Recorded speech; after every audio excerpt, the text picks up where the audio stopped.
Good morning बच्चों। बेटा कल हमने पढ़ा था मानव पूंजी निर्माण में शिक्षा की भूमिका। शकल और विलास की कहानी से हमने जाना कि मानव पूंजी निर्माण में शिक्षा की क्या भूमिका है। शकल अच्छा शिक्षित था, ज़्यादा शिक्षित था, तो वो एक अच्छे मानव पूंजी के रूप में विकसित हुआ। और विलास शिक्षित नहीं था। इसी तरह हमने पुरुष महिलाओं का भी देखा कि अभी हमारे समाज में जो है महिलाएं कम शिक्षित होती है और पुरुष अधिक शिक्षित होते हैं।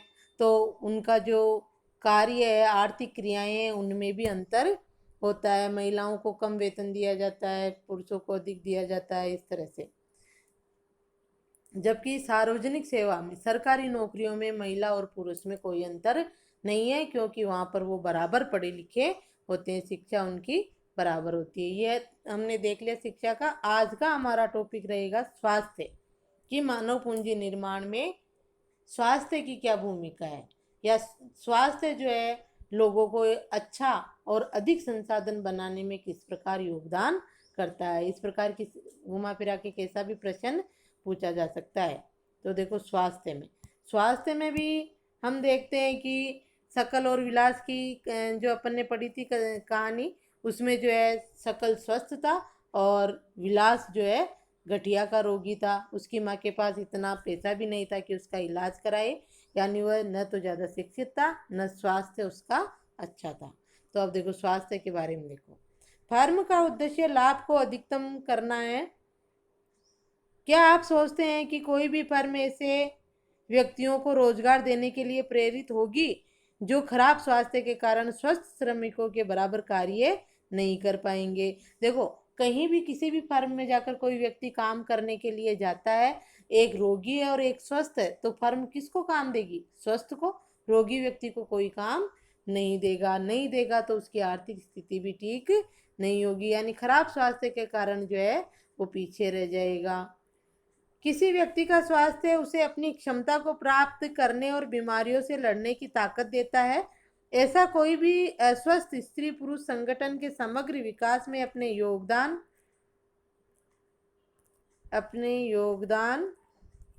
देखो आगे कहाँ चला गया रे। ये स्वास्थ्य केंद्र है। अपने योगदान को अधिकतम, देखो यहाँ से, ये है ना। ऐसा कोई भी अस्वस्थ स्त्री पुरुष संगठन के समग्र विकास में अपने योगदान को अधिकतम करने में सक्षम नहीं होगा। वास्तव में स्वास्थ्य अपना कल्याण करने का एक अपरिहार्य आधार है। इसलिए जनसंख्या की स्वास्थ्य स्थिति को सुधारना किसी भी देश की प्राथमिकता होती है। देश के नागरिक जितने अधिक स्वस्थ होंगे, वो देश उतना ही अधिक विकसित होगा। हमारी राष्ट्रीय नीति का लक्ष्य भी जनसंख्या के अल्प सुविधा प्राप्त वर्गों पर विशेष ध्यान देते हुए स्वास्थ्य सेवाओं, परिवार कल्याण और पौष्टिक सेवा तक उनकी पहुंच को बेहतर बनाना है।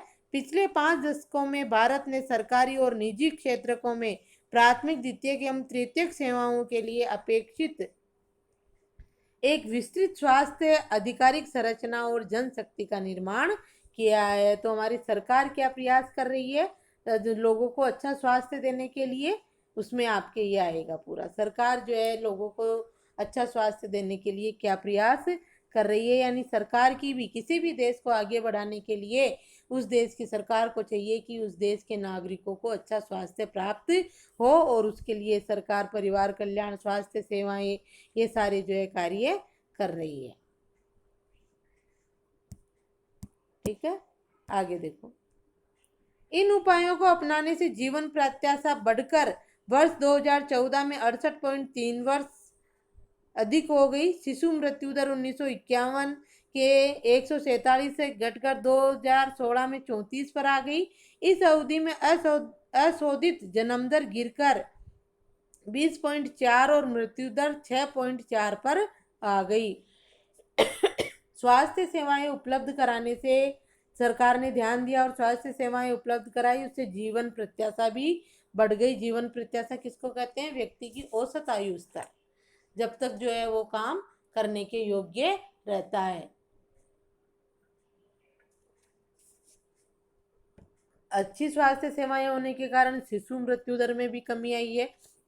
पहले आपने सुना होगा कि किसने 8-8 10-10 बच्चे होते थे, उनमें से कोई 2-3 जिंदा रहते थे, बाकी 4-5 मर जाते थे। ऐसी स्थिति थी 1951 61 71 तक तो, ठीक है। लेकिन आज ऐसा नहीं है, शिशु मृत्यु दर भी कम हो गई है और जन्म दर में भी गिरावट आई है स्वास्थ्य सेवा परिवार नियोजन के कार्यक्रमों के इनके माध्यम से, और मृत्यु दर में भी कमी आई है। जीवन प्रत्याशा में वृद्धि और शिशु देखभाल में सुधार देश के आत्मविश्वास को भावी प्रगति के साथ आंकने के लिए उपयोगी है। ये आंकड़े जो है हमारे, ये जो है हमारे देश की भावी प्रगति को आंकने के लिए उपयोगी है कि हमारे देश में के लोगों में स्वास्थ्य में सुधार हो रहा है। आयु में वृद्धि आत्मविश्वास के साथ जीवन की उत्तम गुणवत्ता का सूचक है। शिशुओं को संक्रमण से रक्षा तथा माताओं के साथ बच्चों की देखभाल और पोषण सुनिश्चित करने से शिशु मृत्यु दर घटती है। शिशुओं में संक्रमण ज्यादा नहीं होना चाहिए। पहले जो बच्चे मरते थे ना, वो संक्रमण से ही मरते थे। संक्रमण यानी आपस में एक दूसरे की बीमारियां फैल जाती थी और बच्चों की इम्यूनिटी पावर कम होता है, रोग प्रतिरोधक क्षमता कम होती है, तो वो बीमार हो जाते थे और उससे उनकी मृत्यु हो जाती थी। लेकिन अब ऐसा नहीं है, ये बहुत कम हो गई है और लोगों की जीवन प्रत्याशा भी बढ़ी है, आयु में वृद्धि हुई है, उससे उनका आत्मविश्वास बढ़ता है, अधिक समय तक लोग काम करने के योग्य रहते हैं। ये देखो स्वास्थ्य केंद्र है, स्वास्थ्य की जांच के लिए एक पंक्ति में खड़े बच्चे, ये देखो इसका वेट कर रहे हैं, वजन कर रहा है ना ये, और ये लाइन में खड़े हैं, इनकी जांच होगी बच्चों की स्वास्थ्य केंद्र पर। शिशु मृत्यु दर से अभिप्राय 1 वर्ष से कम आयु के शिशु की मृत्यु से है। शिशु में 0 से 1 वर्ष की आयु को लिया गया है, वैसे 6 वर्ष तक होता है, लेकिन शिशु मृत्यु दर में यह है 0 से 1 वर्ष से कम आयु के शिशु की मृत्यु हो जाती है तो उसको शिशु मृत्यु दर कहते हैं। जन्म दर से अभिप्राय, ये आप आज का HW है, आपके हेडिंग डाल के लिखोगे, शिशु मृत्यु दर डालकर ये लिखोगे, जन्म दर डालकर ये लिखोगे। जन्म दर से अभिप्राय एक विशेष अवधि में प्रति 1000 व्यक्तियों के पीछे जन्म लेने वाले शिशुओं की संख्या से है। और मृत्यु दर हेडिंग डाल के ये लिखोगे कि मृत्यु दर से अभिप्राय एक विशेष अवधि में प्रति 1000 व्यक्तियों के पीछे मरने वालों की लोगों की संख्या से है। ये जन्म दर, मृत्यु दर और शिशु मृत्यु दर, यह आज का क्या है, आपका होमवर्क है। ये हेडिंग डालकर आप लिखोगे HW में, शिशु मृत्यु दर हेडिंग डालकर ये लाइन, जन्म दर डालकर ये लाइन और मृत्यु दर डालकर ये लाइन पूरी लिखोगे आप होमवर्क में, ठीक है। अब सारणी देखो, चित्र 2.2 को पढ़े और निम्न प्रश्नों के उत्तर दे। उधर जो सारणी देखी थी अपन ने, उसमें आप सारणी को पढ़ते रहना, देते रहना उत्तर कि कितने औषधालय नए खुले हैं 1951 से 2015 तक, देखी थी ना सारणी हमने, उसमें जो है कितने विद्यालय नए खुले हैं, ये वाली ये सारणी, और कितने डॉक्टरों की भर्ती हुई है, कितना विकास हुआ है, ये है ये, ठीक है। अब ये देखो, ये भी स्वास्थ्य सेवाओं की सारणी है 2013 14 15 16 17 तक की, इसको भी आप देखना। क्या आपको लगता है कि डॉक्टरों और नर्सों की संख्या में वृद्धि पर्याप्त है? यदि नहीं तो क्यों नहीं? अभी भी वर्तमान में भी डॉक्टरों और नर्सों की संख्या में पर्याप्त वृद्धि जो हुई है वो पर्याप्त नहीं है। क्यों? क्योंकि जनसंख्या ज़्यादा बढ़ गई है और जो है डॉक्टर और नर्स इतने नहीं है। अस्पताल गाँवों में तो है ही नहीं डॉक्टर और नर्स अस्पतालों में। किसी अस्पताल में आप और कौन सी सुविधाएं उपलब्ध कराना चाहेंगे? यह आपके आपके प्रश्न है, ये आप उत्तर देना इनके, कि किसी अस्पताल में आप और क्या चाहेंगे कि और सुविधाएं उपलब्ध हो, साफ सफाई की व्यवस्था हो, पर्याप्त स्टाफ हो, नर्सें हो, और दवाइयाँ टाइम पे आ रही हो, उस पर जाँचें फिर निःशुल्क होनी चाहिए उसमें, इस तरह की सुविधाएं हम चाहेंगे अस्पताल में। आप हाल में जिस अस्पताल में गए उस पर चर्चा करें, आप कभी गए हो तो उस पर चर्चा करो। इस सारणी का प्रयोग करते हुए क्या आप एक आरेख, इसको छोड़ो। भारत में ऐसे अनेक स्थान हैं जिनमें ये मौलिक सुविधाएं भी नहीं है। भारत में कुल 381 मेडिकल कॉलेज और 301 डेंटल कॉलेज है। केवल 4 राज्य जैसे आंध्र प्रदेश, कर्नाटक, अंडरलाइन करो इन पे। महाराष्ट्र एवं तमिलनाडु में कुल राज्यों से अधिक मेडिकल है। ठीक है, इनमें जो है मेडिकल अलग है, ज़्यादा है इन राज्यों में। बाकी जो है इन राज्यों में, हमारे राज्य में तो बहुत कम जो है मेडिकल है और डेंटल कॉलेज भी कम है। तो यह आपके स्वास्थ्य का पॉइंट हुआ। ये देखो, क्रियाकलाप में आप निकट के किसी सरकारी या निजी अस्पताल में जाए और निम्नलिखित विवरण नोट करें। आपके पास हो तो जाओ। जिस अस्पताल में आप गए उसमें कितने बिस्तर है, अस्पताल में कितने डॉक्टर है, कितनी नर्सें हैं। इसके अलावा निम्नलिखित अतिरिक्त सूचनाएं एकत्रित करने का प्रयास करें। आपके इलाके में कितने अस्पताल है, कितने औषधालय हैं, ये आपको नहीं करना है वैसे। ठीक है, अगला टॉपिक आएगा आपके बेरोजगारी। ये देखना आप अपनी किताब में अच्छे से।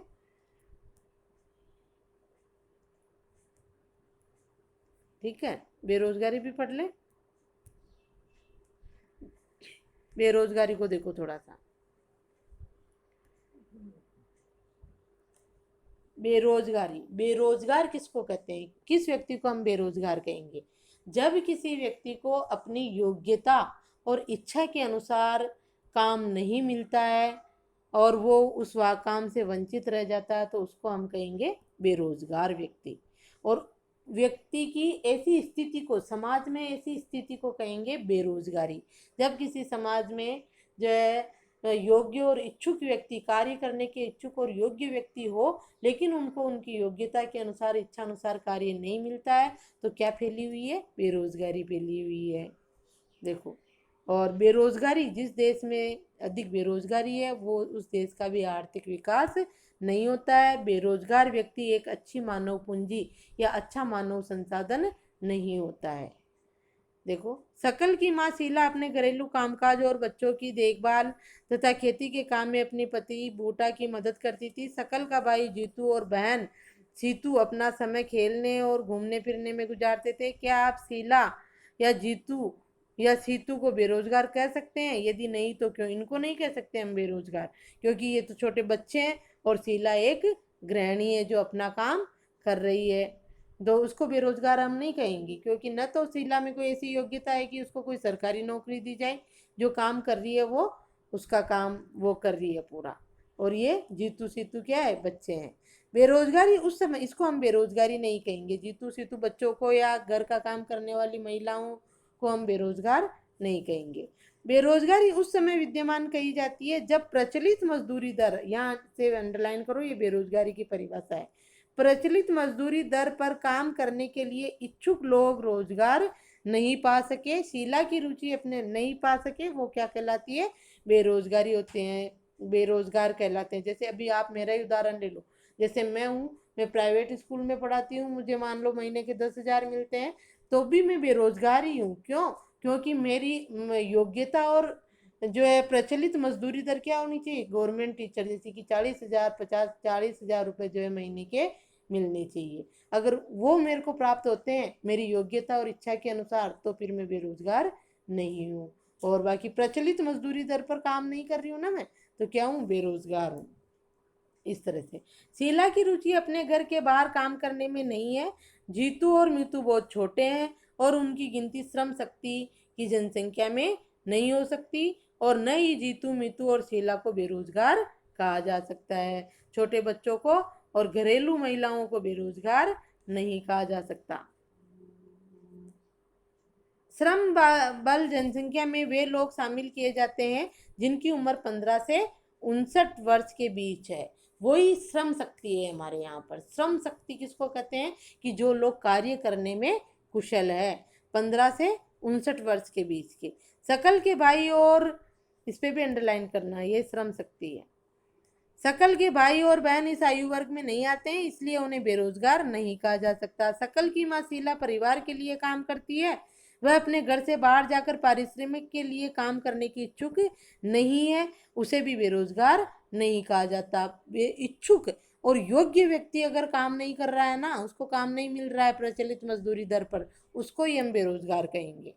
ये शीला की, इसकी शकल की मां न तो बाहर जाकर काम करने की इच्छुक है और न योग्य है, तो उसको बेरोजगार नहीं कहा जा सकता। शकल के दादा दादी और नाना नानी जिनका यद्यपि इस कहानी में वर्णन नहीं है, उन्हें भी बेरोजगार नहीं कहा जा सकता। क्यों? क्योंकि वो 60 साल से ज्यादा के हैं, वो भी बेरोजगार नहीं कहलाएंगे। ठीक है, आगे देखो। भारत के संदर्भ में ग्रामीण और नगरीय क्षेत्रों में बेरोजगारी है, तथापि ग्रामीण और नगरीय क्षेत्र में बेरोजगारी की प्रकृति में अंतर है। ग्रामीण क्षेत्रों में मौसमी और प्रच्छन्न बेरोजगारी है, नगरीय क्षेत्रों में अधिकांशतः शिक्षित बेरोजगारी है।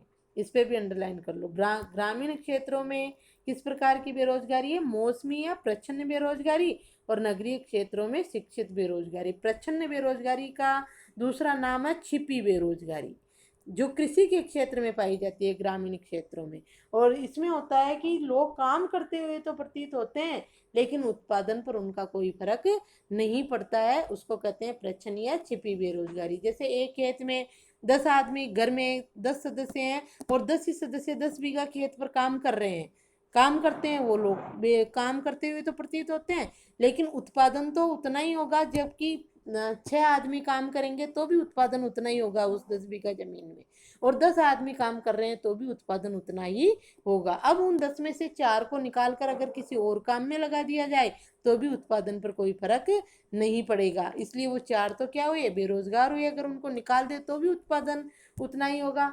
तो इस तरह की बेरोजगारी को क्या कहते हैं? प्रच्छन्न या छिपी बेरोजगारी। वो रोजगार में लगे हुए तो लग रहे हैं, काम तो कर रहे हैं, लेकिन उत्पादन पर उनका कोई फर्क नहीं पड़ रहा, कोई प्रभाव नहीं पड़ रहा है। इसलिए वो क्या है? बेरोजगारी। ऐसी छिपी बेरोजगारी हमारे कृषि के क्षेत्र में है।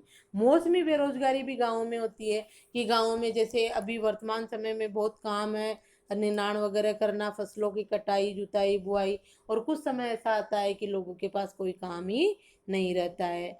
तो इस प्रकार की मौसमी बेरोजगारी कृषि के क्षेत्र में भी पाई जाती है और उद्योगों में भी पाई जाती है। जैसे जो कृषि आधारित उद्योग है, चीनी उद्योग है, तो उनमें जब गन्ना उत्पादित होता है उस समय चलते हैं वो, साल में 6 7 8 महीने।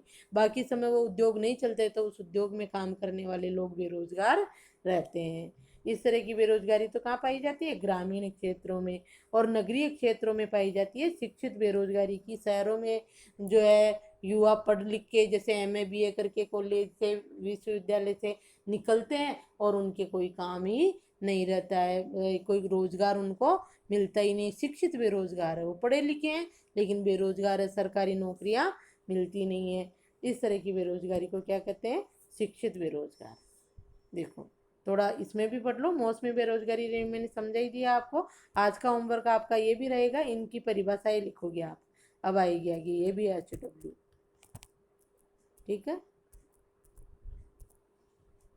मौसमी बेरोजगारी तब होती है जब लोग वर्ष के कुछ महीनों में ही रोजगार प्राप्त नहीं कर पाते हैं, महीनों में रोजगार प्राप्त नहीं कर पाते हैं। कृषि पर आश्रित लोग आमतौर पर इस तरह की समस्या से जूझते हैं। तो मौसमी बेरोजगारी किस में पाई जाती है? कृषि में। वर्ष में कुछ व्यस्त मौसम होते हैं जब बुआई, कटाई, निराई और गहराई गुड़ाई घाई होती है।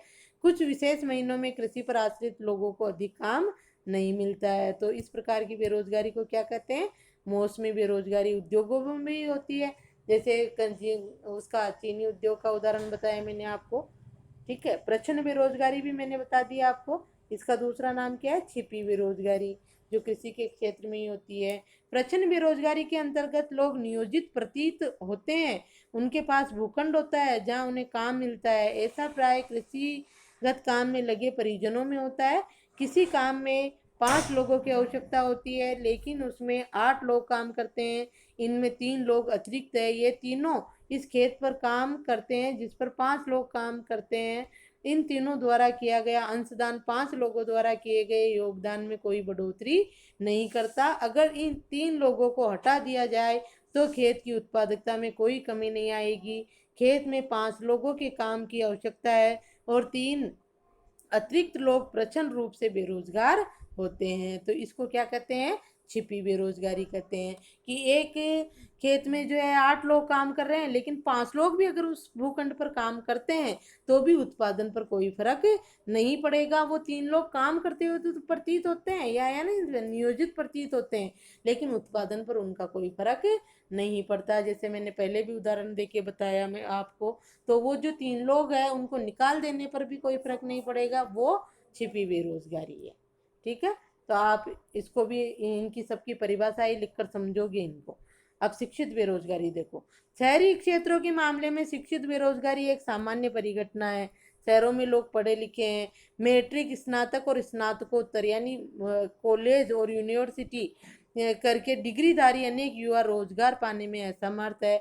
एक अध्ययन में ये बात सामने आई है कि मैट्रिक की तुलना में स्नातक और स्नातकोत्तर युवकों में बेरोजगारी अधिक तेजी से बढ़ी है। 10वीं पढ़ा हुआ तो और भी कुछ छोटा मोटा काम कर लेता है, जो MA BA करे हुए हैं, अच्छे पढ़े लिखे हैं, वो छोटे मोटे काम भी नहीं करते हैं, इसलिए वो लोग ज्यादा बेरोजगार है। एक विरोधाभासी जनशक्ति एक विरोधाभासी जनशक्ति स्थिति सामने आई है कि कुछ विशेष श्रेणियों में जनशक्ति के आधिक्य के साथ ही कुछ अन्य श्रेणियों में जनशक्ति की कमी विद्यमान है। एक और तकनीकी अहर्ता यानी योग्यता, तकनीकी योग्यता प्राप्त लोगों के बीच बेरोजगारी है, तो दूसरी ओर आर्थिक समृद्धि के लिए आवश्यक तकनीकी कौशल की कमी भी है। ऐसा क्यों है कि हमारे यहाँ पर जो है लोगों में जो स्नातक और स्नातकोत्तर शिक्षा प्राप्त करते हैं उनमें रोजगार परक शिक्षा की कमी है। वो जो है रोजगार प्राप्त नहीं कर सकते हैं, इतना पढ़ लिख के वो बेरोजगार ही रह जाते हैं। उनमें कौशल नहीं है, क्या नहीं है, कौशल नहीं है, प्रशिक्षण उनको नहीं दिया जाता है, इसलिए उनको कोई काम आता ही नहीं है और वो बेरोजगार रह जाते हैं, सरकारी नौकरियां मिलती नहीं है। तो आज यहीं तक देखो आप, उनमें क्या है, तकनीकी कौशल की कमी भी है, इसलिए वो रह जाते हैं बेरोजगार। ठीक है, आज यहीं तक पढ़ना आप। और जो SW बताया गया आपको, शिशु मृत्यु दर, जन्म दर, मृत्यु दर की परिभाषा, और इधर प्रच्छन्न बेरोजगारी, मौसमी बेरोजगारी और शिक्षित बेरोजगारी की परिभाषा लिखोगे आप। ठीक है, ये होमवर्क रहेगा आपका।